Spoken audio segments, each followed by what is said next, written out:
Okay, Tamakskanathani. It is May 4th, 2015, and I've come down to Matsiiyikkapisaiki'somm for myself this morning just to take a walk around. Really, I want to look for some nests because yesterday I was out here with a student and I observed that there was a broken robin's egg on the ground, which means there's a nest not too far from it. I was also very curious because we didn't see the goslings, not even the 5 goslings that I had seen with my students the Tuesday before. Yesterday there were no goslings, and one of the geese that was sitting on a nest Tuesday that was supposed to hatch yesterday was not on her nest. So I'm very curious about where have the geese with the goslings go. We still got one incubating mother. I want to know if she's hatching today. Everything should be hatched here with the geese by tomorrow at latest, for those that whose nests were originally established here, the 4 that we were watching. So yeah, on Tuesday, and it's of last week, which is 6 days ago, there was a family of geese here with 5 goslings. They could have been the ones that were in the Cattail Island, because that nest we checked that evening was vacated. So it could have been them. Maybe was, maybe wasn't. It's hard to say because I never knew how many eggs were in that nest. Could have been from the river island. That's the other option, because those, when they hatch out there, a lot of the families are brought over here. So yeah, I'm gonna take a look around. I think I'm probably going to start with the rattlesnake den because it's warm this morning and the rattlesnake should be awake. I want to check him out. A lot of people come out here to the pond, to Matsiiyikkapisaiki'somm, and they bring their dogs and they walk their dogs. A lot of them do it off leash and everything. That's crazy. I wouldn't do that here. There's signs posted that says, you know, no walking dogs and this kind of thing, but people ignore it and they're putting their dogs at risk. So I'm going to show you why.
Just stopping by one of the western thatching hives to see what's happening here.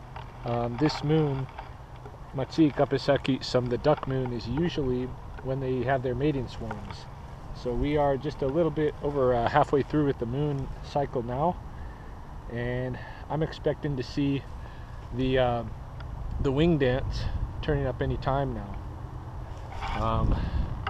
Although it doesn't look like they're here yet, but I keep checking.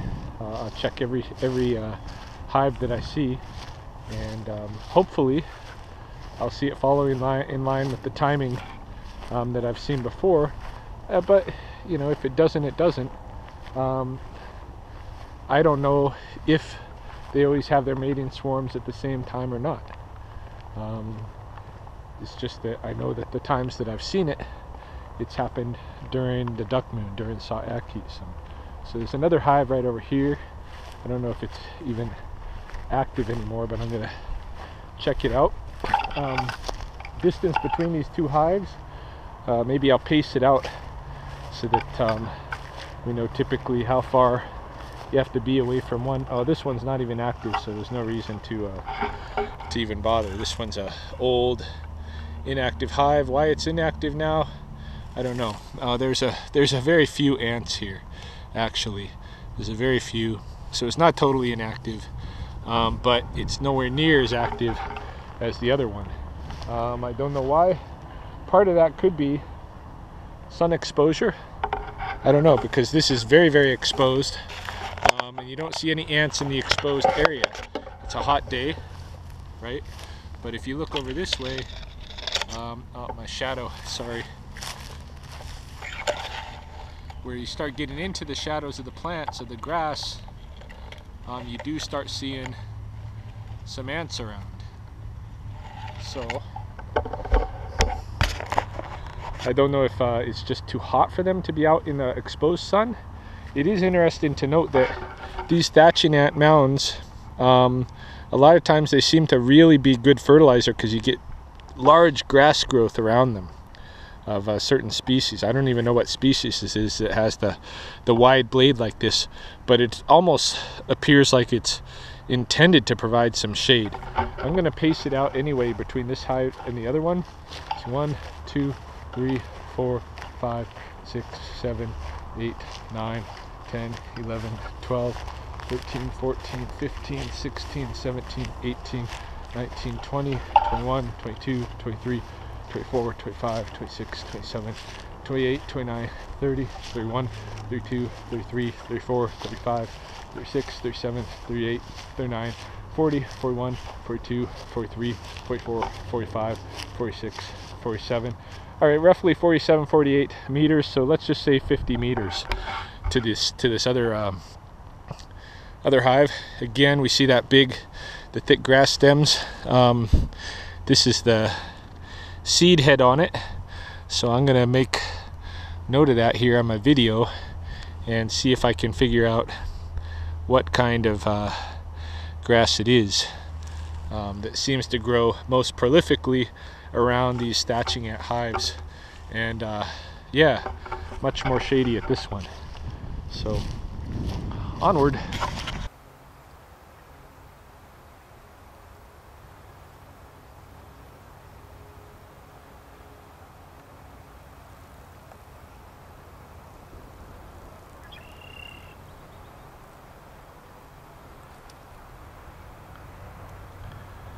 Coming over to the north end of the pond here, I noticed that there's actually 2 robins here as I came around the bend, but one of them got scared and left.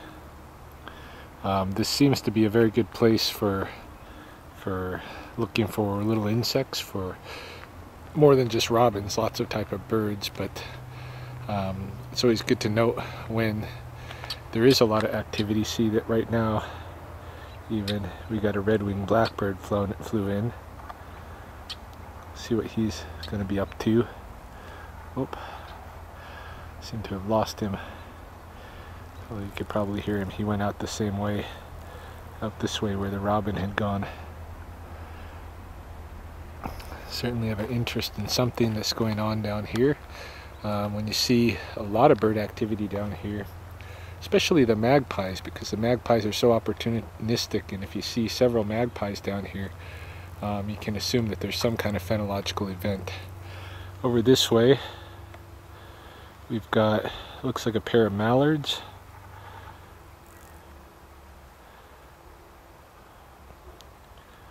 Over by the dock area. I'm going to head over there actually and see if I can get a couple of underwater shots of pike or turtle or whatever's happening right now in that area. I'm actually kind of surprised we're not seeing any. Well, there's that blackbird.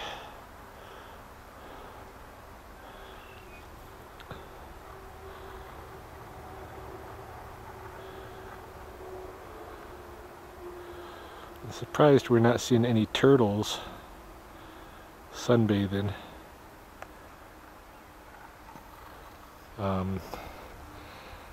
Right in this area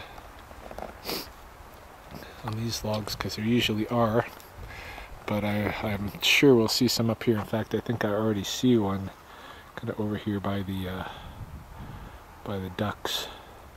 Looks like there's one kind of standing up right there in the reeds. This pond is full of painted turtles, spopi, means sits on top in Blackfoot, and that's actually why I call this place Spopeekami. It means turtle waters. Yeah, that is a turtle sitting there.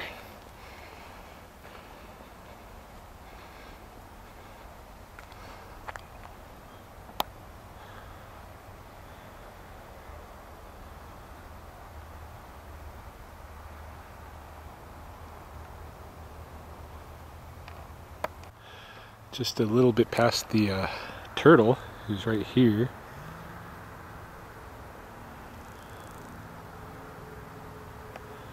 I've come across a family of geese with goslings. Just what I was hoping to come across.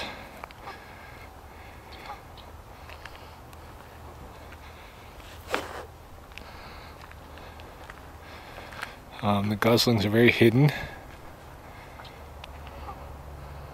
But they're there. I saw them.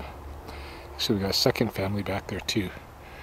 I'm just going to head out here on this little barge thing and kind of keep to myself and see if maybe they'll come out in the open if I'm quiet, so I can see how many goslings they've got. Now there are over here lots of turtles sitting on this log. Well, several. Not shouldn't say lots, but there's turtles I see from large adult size to very baby sized turtles.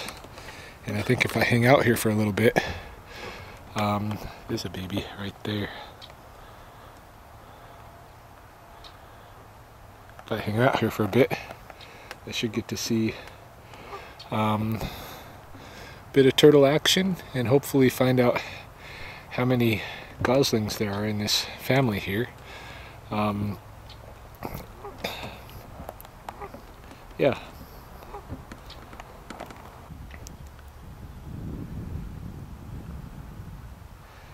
Unfortunately, I brought the wrong size cover, waterproof cover,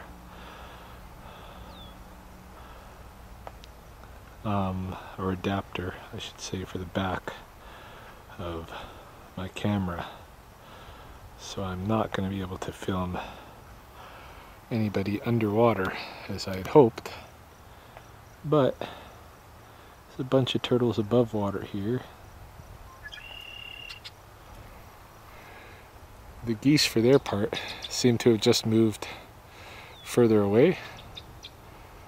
And so I don't know. Wait a minute. I see a couple of geese dabbling over here.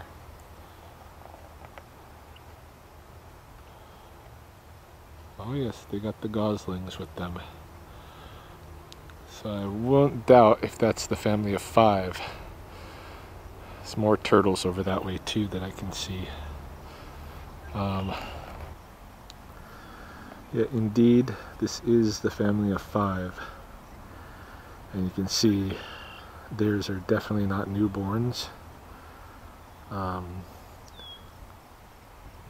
Newborns. So I wonder if it's the same family of 5 I saw a week ago, because the family of 5 I saw a week ago, those goslings were very young. So I don't know about whether or not they would have developed this quickly in a week. It seems to me a little bit off, but at least there's a family of 5 goslings, so they could be the ones that I had seen before. It would make sense.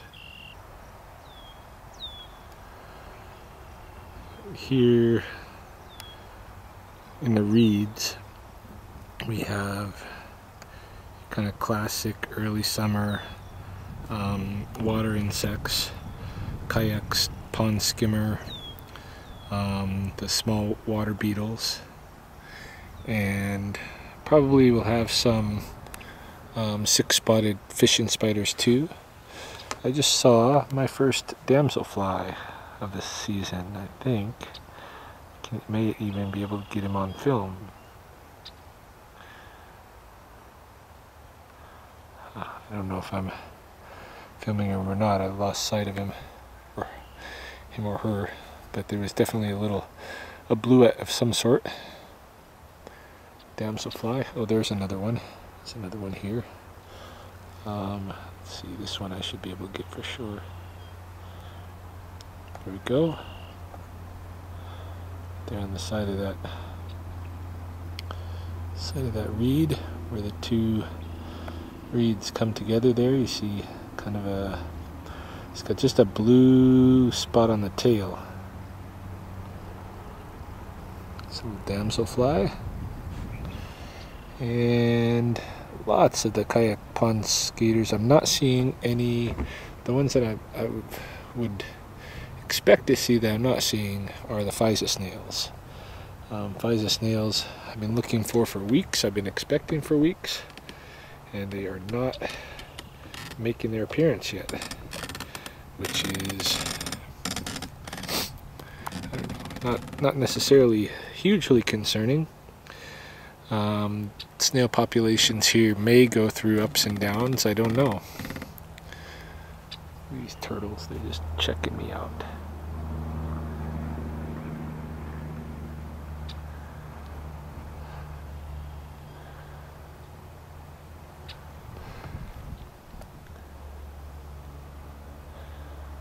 Lots and lots of turtles over here. Getting their sun. Getting their time in the sun. Aside from the Pheasant snails, one of the really striking absences is the yellow-headed blackbird. All I'm hearing out here, all I've heard so far this season are red-winged blackbirds. Came in a couple of weeks ago, but the red-winged females are already here, and by now, you know, the yellowheads should be here. Where are they? I don't know. I was talking to my student the other day about it, yesterday, telling her the yellowhead should be here, and right away she jumped to the notion that maybe there's some kind of climate change tie-in or some, you know, big ecological disaster thing. My working hypothesis right now is just that the pond is not attractive to the yellowheads this year, and I think it's because of the lack of water standing cattails this year. The yellowheads really like to build their stuff above the water. Most of the bulrushes, as you see here, are just too short to be making nests in right now above water. In previous years we have had a lot of cattail standing above water, but right now it's not doing that. And it could be a combination of things. It could be a combination of the way the beavers have been using the cattails this time of year in previous years and kind of perhaps overusing them. Or it could be the way that the waters have been so high that the cattails have been pushed back. And in fact, you know, when I look at the wet meadows, I see that the cattails are further back on the meadows than they were, you know, 4 or 5 years ago. It used to be right where I'm standing was a lot of cattails, and now there's none. It's all bulrushes. But yeah, cattails have been pushed further back because they don't actually like to be standing in big pools of water necessarily like this. They like it very wet, very moist, but maybe not submersed so much. However, you do get submersed groups of them where the water is shallow and that kind of thing. But we just might not have enough standing water that's shallow, that's support, or standing cattails in the shallow water that would support the yellowheads seeing this place as being of interest anymore.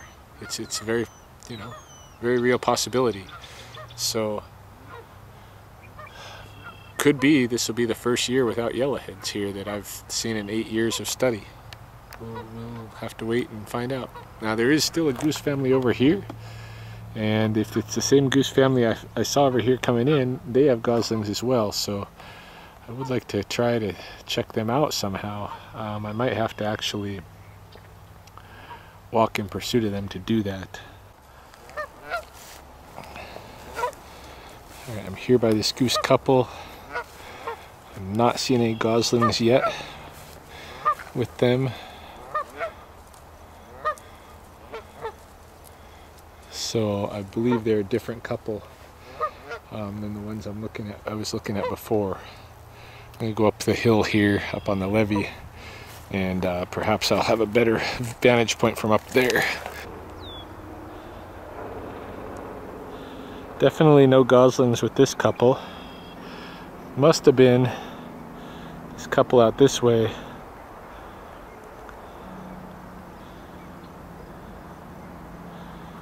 Who I was seeing before. Where are they? Just over here. There we go.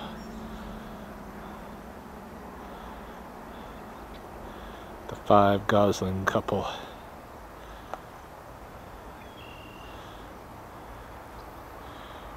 So at least there's them. And we'll see if there's any others. I am seeing some cabbage white butterflies out here today. Saw some out here yesterday as well.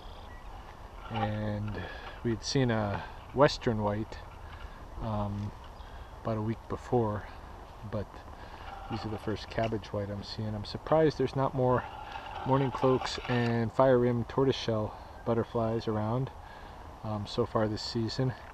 Normally I have seen a few morning cloaks, but none of the fire-rimmed tortoiseshells. Shoot, I was going to show you that cabbage white, but he's just taken off. The one I was kind of following, he's flying over this way. Maybe he'll come around.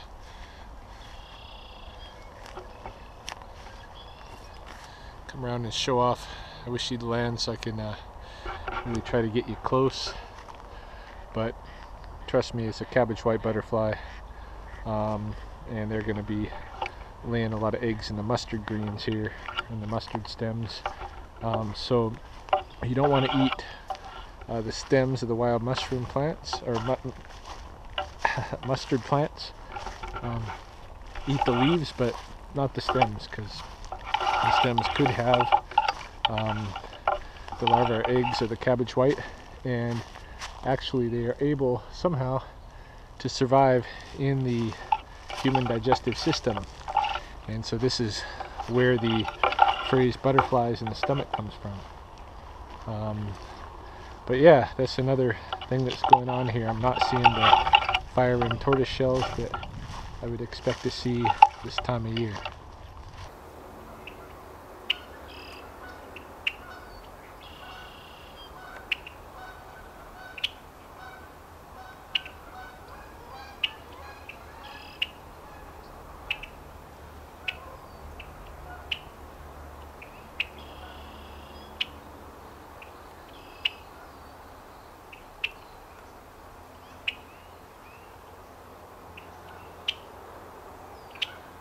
redwing here.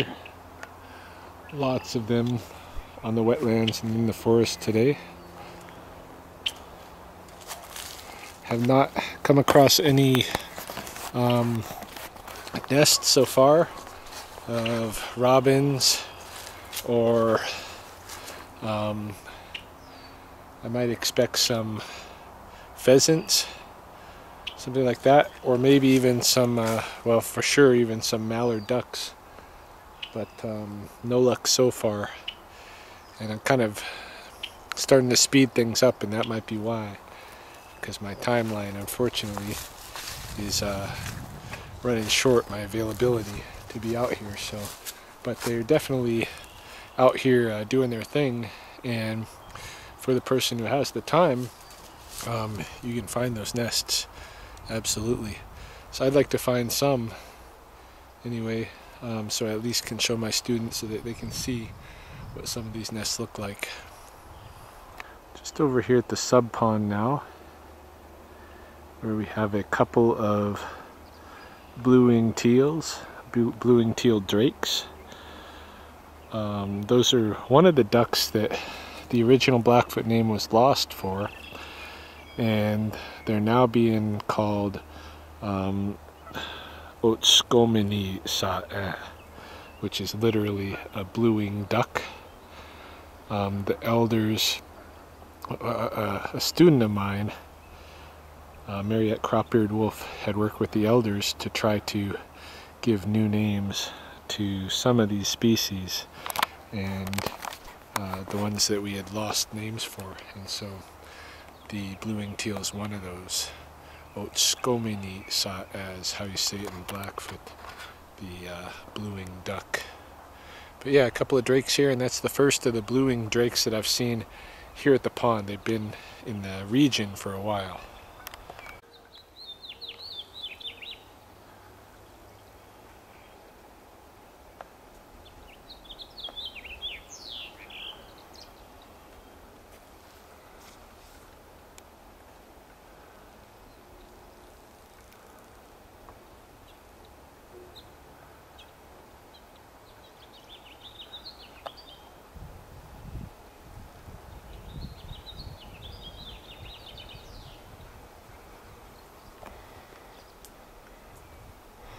I'm hearing lots of these tree sparrows out here, and I've just come through the forest to kind of check, see if maybe they were already popping in and out of cavity nests and such.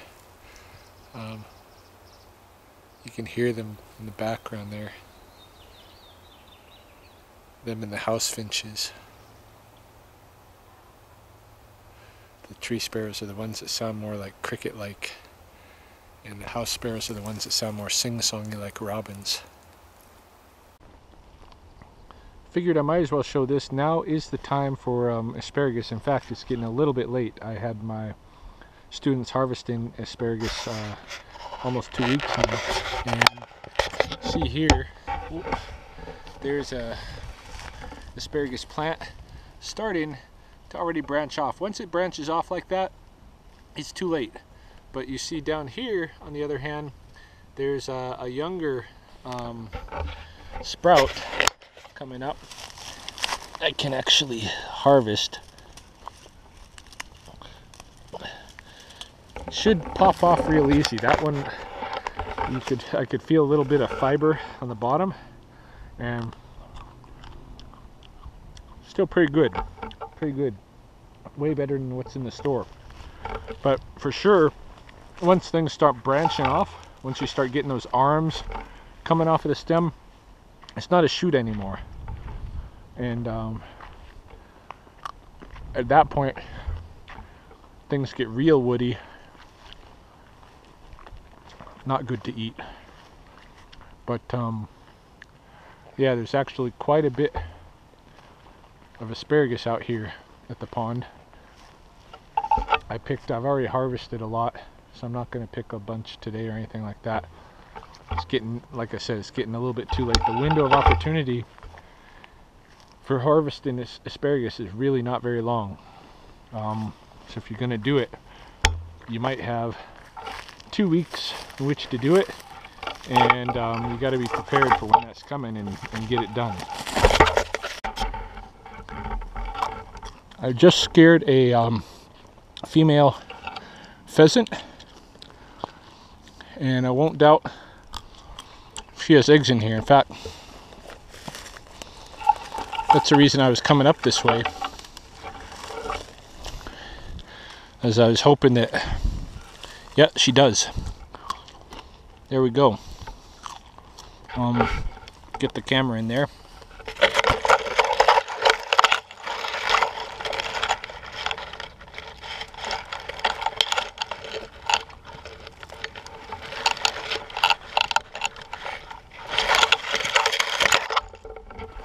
So we got 6 eggs in that pheasant nest, which really isn't a lot of eggs for a pheasant nest. I've seen a lot more. She may continue to lay eggs. You can see how close I was to her. I was right here, standing right here. My foot's here. The nest is there. Less than a meter distance before she booked it and gave herself away. So, but that's one of the nestings that I was looking for, that I was hoping to find, that I was totally expecting, was a pheasant nest. And so I'm glad to have come across one. At least now I can show my students what a pheasant nest looks like. Just getting my first look out here at this goose nest now.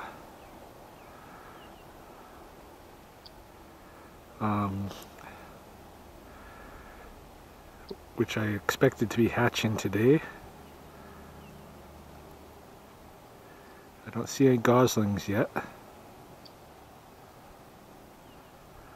but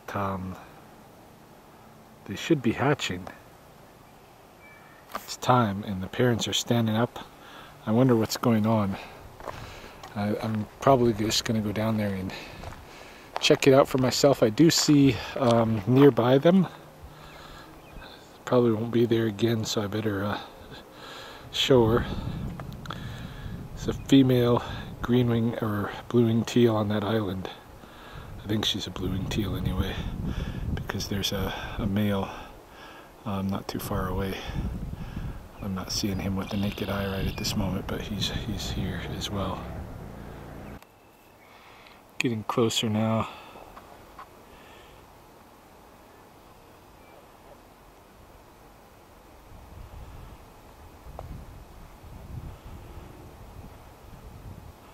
Mother is out here. It looks like shifting her eggs around.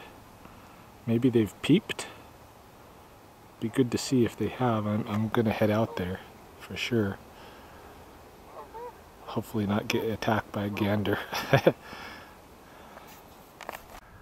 Alright, I'm down here by the hatching event, and over here I see this is a family with 5 goslings that look the right age for those goslings that I saw that I was talking about not a week ago today. So it was 6 days ago today. So I think this is the family I was talking about. The other 5 probably came from the river, and you can see there's a mama out here tending to the nest, and there's a lot of other waterfowl kind of gathering around.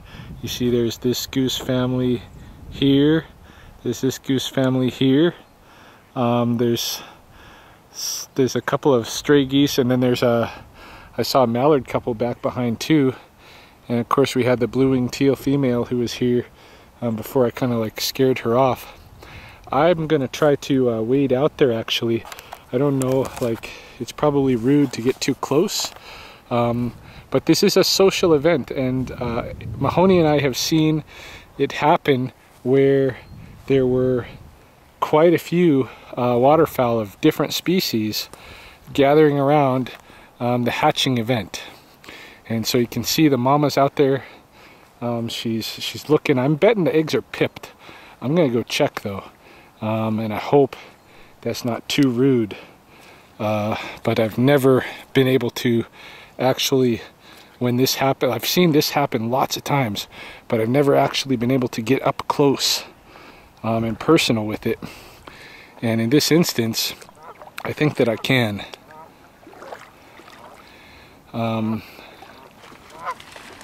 And see, they're starting to get upset because I entered the water, which they didn't expect. The human beings around here don't generally enter the water. So I'm breaking the rules, kind of, their expectations anyway. There's a big beaver canal in here that I've got to cross without getting my electronic shit wet. There we go. Not too much of a problem. Alright, now she's moved off the nest, and I'm going to go see if they're pipped. They're not going to go far away. Look at, you see all these geese kind of watching me. Everybody's gathered around, and I'm betting most of these guys are family. Mahoney and I's theory is that the geese here are, oh, I actually see the mallard couple back there too. Like I said, different species usually gather for this event, and I've described this event to people. Some people believe me when I describe it. Other people think I'm full of shit. But there's even some other birds out here. I don't even know who these guys are.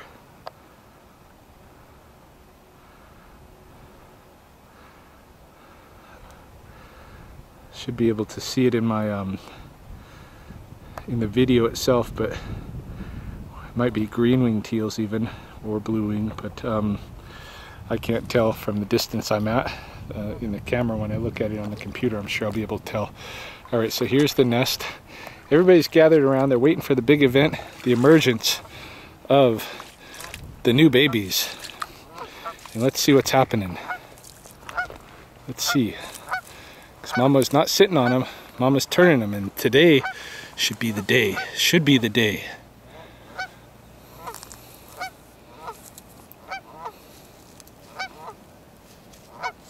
Are they pipped at all?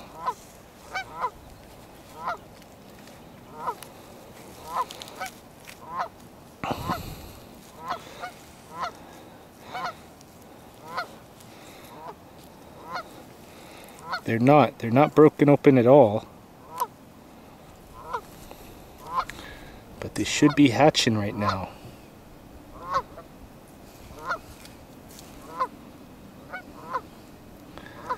Okay, so I'm gonna back away again, but obviously everybody expects this to be it. Everybody's around here. So I'm gonna back off, and we'll watch. We'll see Mama come back. I'm sure come right back to check on them. Today is hatching day. I'll just predict that. I'll just say today is hatching day because I know it's going to happen. But and I know it's very close to happening because of the behavior of all these others here to see it, to witness. But it just hasn't happened yet. Those little guys are going to pip out of there. So, okay, I just got out of the water. Just going to sit down and see how long it takes before they get back on there. Check them out again. Hasn't even been 2 minutes. Couple is returning. Check the nest. Don't worry, couple, I haven't taken them. Still there. Can hear the chorus frogs in the back. The males calling for mates. It's what this moon, Matsiiyikkapisaiki'somm, the frog moon, is named after. That event you're hearing.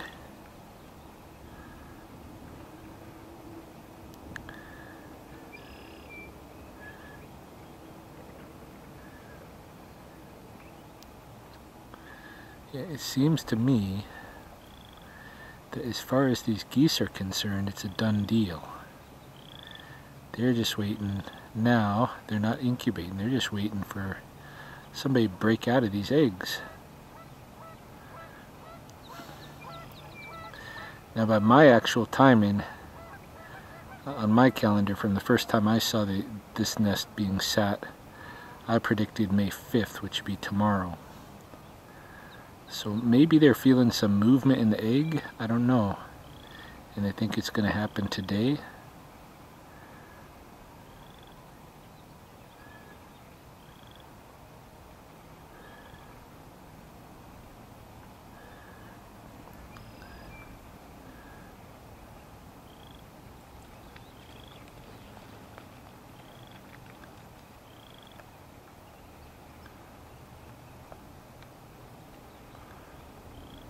Oh, that's the real parent. That's probably the gander, obviously.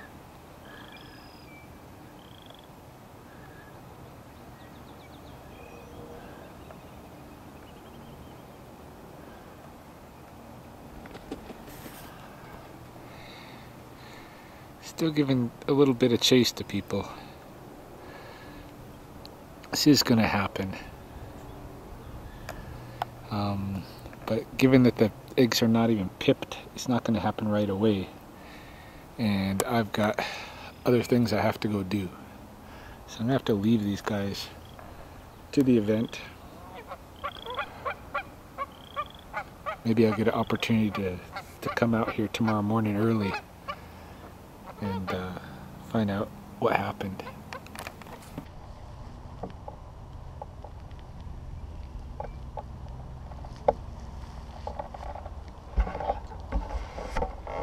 This is more of the cabbage white activity that I was talking about. Right now you can see they're doing some mating activity.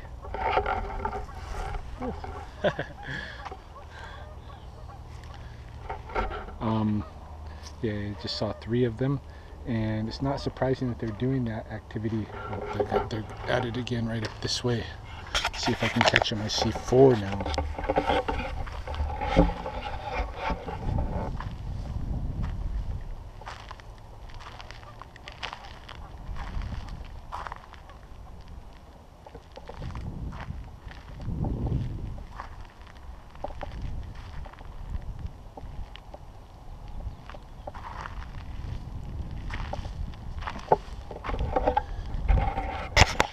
The place that they're doing this is, of course, very important in itself, and that's because this whole edge here along the pond, this whole lot of the west side of this pond, I think probably 50% of it, has a good population of mustard plants. They're called the lens-spotted hoary cress, a member of the mustard family. This is the plant right here. It's just coming into flower. See it here. It'll be, this whole edge will be kind of bright white with lots of patches of this flower in the near future, and that's all the lens-spotted hoary cress. It's a wild mustard. Of course, being a wild mustard, it's edible and everything, but like I was saying before, the cabbage white butterflies lay their eggs on wild mustard, and so you don't want to eat the stems at the very least. Let's just put it that way.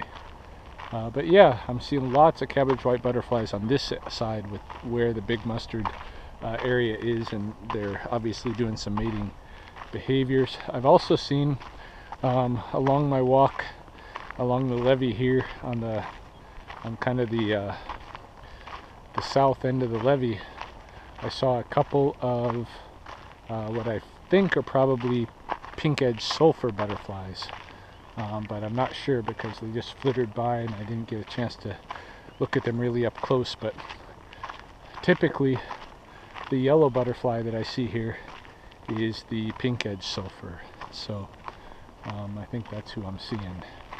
Still no fire-rimmed tortoiseshells, and not nearly as many morning cloaks as I usually do have, as I do observe in this season, in this part of in this moon cycle.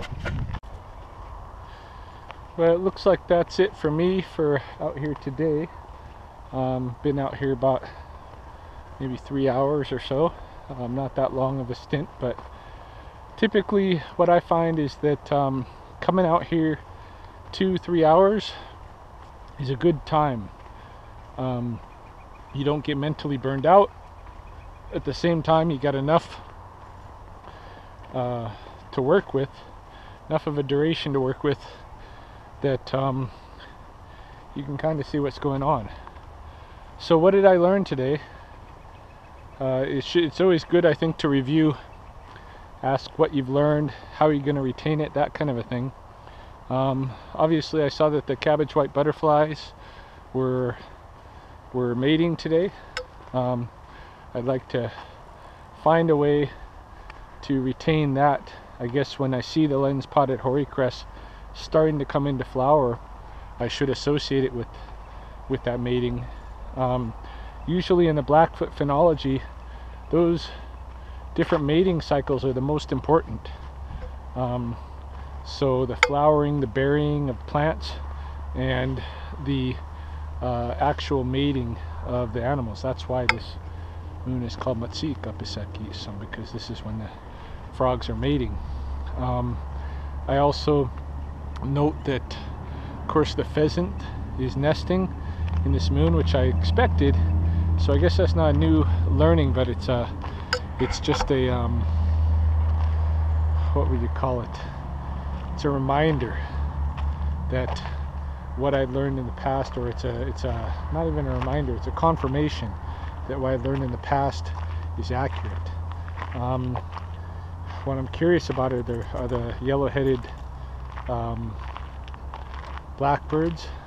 I noted that the tree swallows are not hanging around their nests yet that I've seen. Didn't find any robin nests, but I know that there's nests. I know that there's nests also of the mallard ducks, and probably, well, no, the blue-winged teals are just arrived. One thing that I never said was that a week and 2 days ago, there was a family of wood ducks here, a male, a female, and then 2 other males. Now the male and females stop here every year. They usually stop here, well, they have for the past few years at least. They stop here for a couple of weeks, and they had been seen out here for the last couple of weeks. I just hadn't seen them personally myself, but other people had photographed them. So anyway, they were still out here, but it appears that they've left. I didn't see them yesterday with my student. I didn't see them today. But it is nice to note the blue-winged teal have showed up. They were expected. I'm also expecting the green-winged teal, the cinnamon teal. I did see somebody post online that the cinnamon teal had showed up here. I just didn't see one myself today. There were shovelers here before. I'm not sure if they're here today, unless they were those 2 ducks that I couldn't identify by the goose nest through the camera. And yeah, I think that's about it for my notes for today. But it's good to get out here, pay attention to what's changing, pay attention to what the different animals are doing, who are here, who are carrying out their lives. It was very nice to see the event taking place with the eggs, where you had a whole gathering of waterfowl there just to witness it, which I've seen in the past. And some people believe me, some people don't, but sometimes I wonder if I believe myself, and seeing it again is just a confirmation. I wish the eggs would have been pippin so I could have showed that. They'd probably be hatched by tomorrow, but there'll be more opportunities. I still got a long life to live. Instructions in their first meal. That's right. So we're just coming out to check to see what's going on at that nest. It's the evening now, just a few hours after I've been here, and there wasn't any eggs pipped when I was here, but here's a parent couple with 3 goslings, which is not unlikely to be from that nest, because there was the 3 eggs. So, but I'm still going to go over there and check and see. Well, unless there's no parent there, then it's obvious. But there may be some other nests we can come across, right? Or you check this. There's no, a couple sitting over there. Yeah, no. I haven't, unless it's a very recent nest. But yeah, there was just the 4. What about the island there? No, no. Although she may be now. She may be now, because I've seen one sitting there earlier today too. But over the past several weeks, there's just been the 4. Just going out to take a look just to confirm that those eggs have hatched.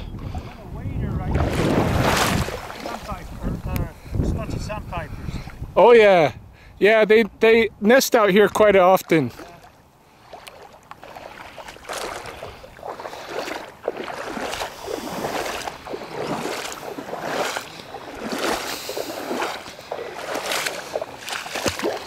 All right, just to confirm that the eggs from just a couple hours ago are no longer.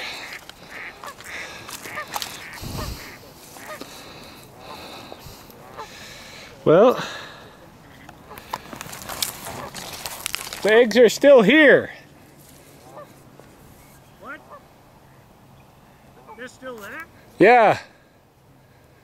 So where's Mum and Pop? That's the big question. Are there 3 there, Ryan? Yeah, there are. And they're supposed to hatch like today or tomorrow, according to my calculations.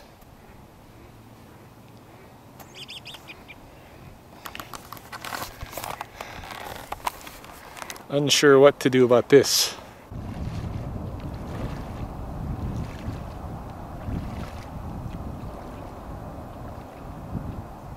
I think I was hoping you were going to go flat on your face. I've never missed that, Ah. that beaver trench I yet. was just gonna say there's a beaver trench in there, eh? Yeah. So the ones on the golf course definitely weren't these guys. No sign of Mom and Pops, and it looks abandoned at this point. So Yeah. maybe they've decided it's a dud. I don't know. All right, I'm back here at the scene. We got the family with now 3 goslings. I think they might be the same that had 5 yesterday. It's very possible that 2 of their goslings already were lost to pike or something else. Several other ducks and geese around the nest island, but nobody directly on the nest island itself, which is right out here.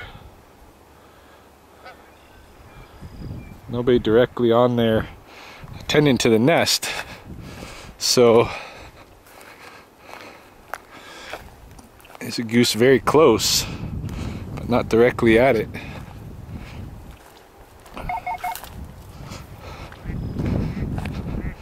It's curious that they're all still gathered around here though. We're back gathered around here again as they were yesterday. And reluctant to move as I'm headed down here.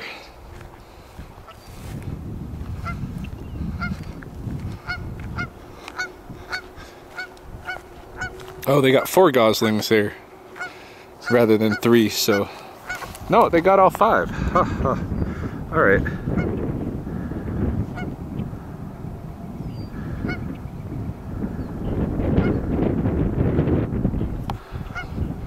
Yeah, sometimes when they group together, they're just so hard to distinguish apart, which is a good part of the reason why they group together. All right, so I'm going to go across the water here, see what there is to see. Across the big divide.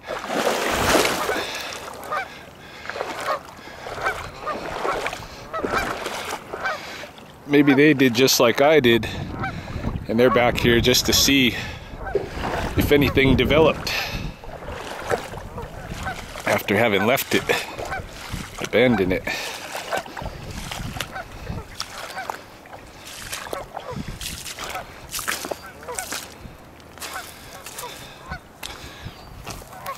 Yeah, here's the situation.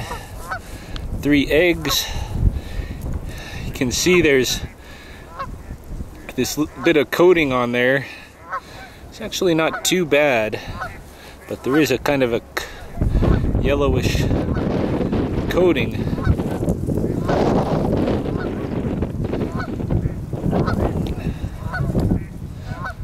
And I've seen a lot of goose eggs, and I can't say that this is not the coating that was originally on the egg when it was laid. I can't say that it is a new coating. It's really hard to say anything, but I'm gonna take this one egg away. The eggs are cold, by the way. They're not being incubated for sure. I'm gonna take this one egg away from the scene because I don't want them to see. I'm gonna crack it to find out what's going on.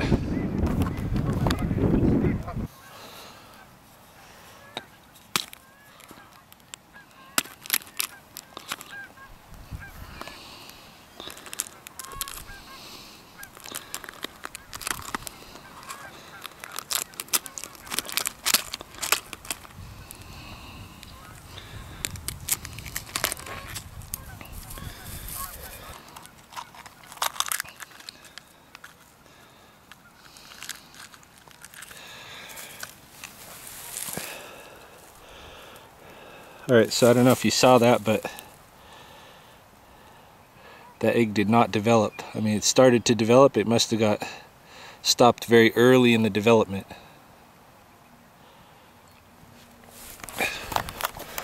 So that's the scoop with that one. It's a stinky egg.